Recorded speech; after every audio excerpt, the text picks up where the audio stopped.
Assalamualaikum warahmatullahi wabarakatuh. Perkenalkan, nama saya Sri Salsabila dari kelas manajemen 2H dengan NIM 20205-122. Saya akan menjelaskan tentang perkembangan seiring bisnis revolusi industri dengan UMKM batik di Kuningan. Studi kasus pada umum batik Kuningan. Kabupaten Kuningan saat ini merupakan salah satu daerah penghasil batik. Batik Kuningan memiliki proses produksi yang sama seperti batik pada umumnya. Hal yang membedakan batik Kuningan adalah dari segi motif, terutama tarikan garis pada setiap motifnya terlihat lebih tegas, serta penggunaan warna-warna yang cenderung lebih cerah. Beberapa motif yang cenderung lebih sering diproduksi yaitu motif ikan dewa, kuda, dan bokor, atau dikenal motif ladakor, yang merupakan motif khas dari batik Kuningan. Batik yang dikembangkan di Desa Tirtawangunan tidak hanya batik yang digunakan untuk membuat pakaian saja, namun juga dapat digunakan untuk membuat kerajinan seperti handcraft, aksesoris, mainan, dan perlengkapan untuk ruang tamu. Batik Kuningan saat ini sudah cukup dikenal, hanya saja masih terbatas pada kalangan pegawai negeri sipil atau PNS. Khususnya yang bekerja di pemerintahan daerah Kabupaten Kuningan, batik Kuningan juga lebih sering digunakan di sekolah yang ada di Kuningan. Salah satu permasalahan yang dihadapi oleh para pengrajin batik di Kuningan di Desa Tirtawangunan adalah masalah manajemen, mulai dari pembukuan, sumber daya manusia, dan terutama masalah pemasaran menghadapi era 4.0. Selama ini, sistem promosi yang dilakukan masih promosi tradisional dan terkesan pasif. Artinya, menunggu pembeli datang. Kesadaran penggunaan internet untuk promosi produksi masih sangat rendah. Untuk memasarkan secara online, masih gagap teknologi yang karena mayoritas pengrajin batik Kuningan sudah menginjak usia 50 tahun dan sumber daya manusia terbatas sehingga tidak mampu mempelajari perkembangan teknologi komunikasi baru. Beberapa masyarakat sekitar tidak memiliki akun sosial media. Ia menolak belajar internet karena sudah tua. Untuk menambah pendapatan, ia lebih memilih berjualan bahan batik seperti kain, canting, malam, serta memberikan pelatihan membatik bagi anak-anak sekolah dasar.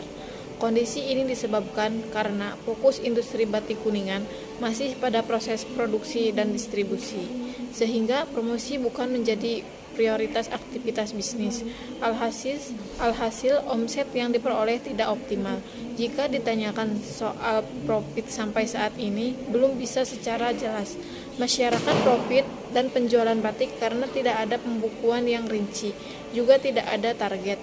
Bagi mereka yang paling utama bisa untuk membayar cicilan bank dan kebutuhan sehari-hari, juga sedikit modal untuk produksi selanjutnya. Permasalahan lain yaitu terletak pada tenaga kerja sumber daya manusia yang kurang kompeten dalam bidang membuat perkembangan batik Kuningan belum maksimal. Kondisi sosial dan ekonomi juga berpengaruh terhadap daya saing batik. Modal yang dipakai oleh pemilik usaha batik sebagian berasal dari uang pribadi dan berupa menggunakan pinjaman bank dengan bunga dan jangka pengembaliannya yang lama. Dukungan pemerintah yang ada hanya berupa pelatihan dan pelatihan membatik. Belum ada bantuan dan pemerintah yang membentuk dana untuk modal para pemilik usaha, keterbatasan dalam jangkauan pemasaran, dan ketersediaan bahan baku pada usaha batik Kuningan mengakibatkan sulitnya batik berkembang dengan baik. Solusi media pemasaran online adalah salah satu alat yang dapat digunakan dalam strategi pemasaran yang perlu dimiliki oleh para pelaku UMKM dalam meningkatkan penjualan produk. Salah satu pelaku UMKM ini adalah usaha batik di Desa Tirtawangunan, Kabupaten Kuningan. Beberapa model promosi pemasaran yang ditawarkan melalui media sosial dipilih oleh para pelaku UMKM batik di Desa Tirtawangunan dengan menentukan target pasar, mulai dari kelompok menengah ke bawah, menengah, dan kelompok kelas atas.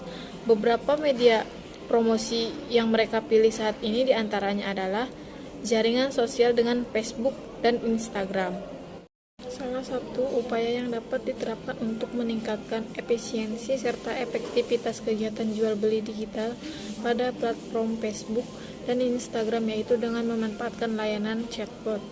Chatbot tentu saja mampu berperan dalam memudahkan proses transaksi maupun mengundang konsumen baru, sehingga para pelaku bisnis tidak perlu repot lagi untuk merespon dan memberikan layanan kepada konsumen satu persatu. Konsumen tidak perlu ragu lagi untuk menghubungi bisnis pada jam tertentu, sehingga konsumen dapat dengan mudah mencari informasi mengenai produk ataupun melakukan transaksi belanja kapanpun, karena chatbot dapat digunakan kapan saja tanpa terpatok jam operasional bisnis. Peran TIK atau pemasaran melalui media sosial memberikan berbagai manfaat, diantaranya yaitu 1. Produk yang ditawarkan agar mudah diakses oleh banyak pelanggan. 2. Merek yang dijual menjadi terkenal. 3. Peningkatan penjualan produk dan peningkatan pendapatan atau laba yang diperoleh bagi pengrajin batik Kuningan. Sekian dari presentasi saya, kurang lebihnya mohon maaf. Wabillahi taufiq wal hidayah. Wassalamualaikum warahmatullahi wabarakatuh.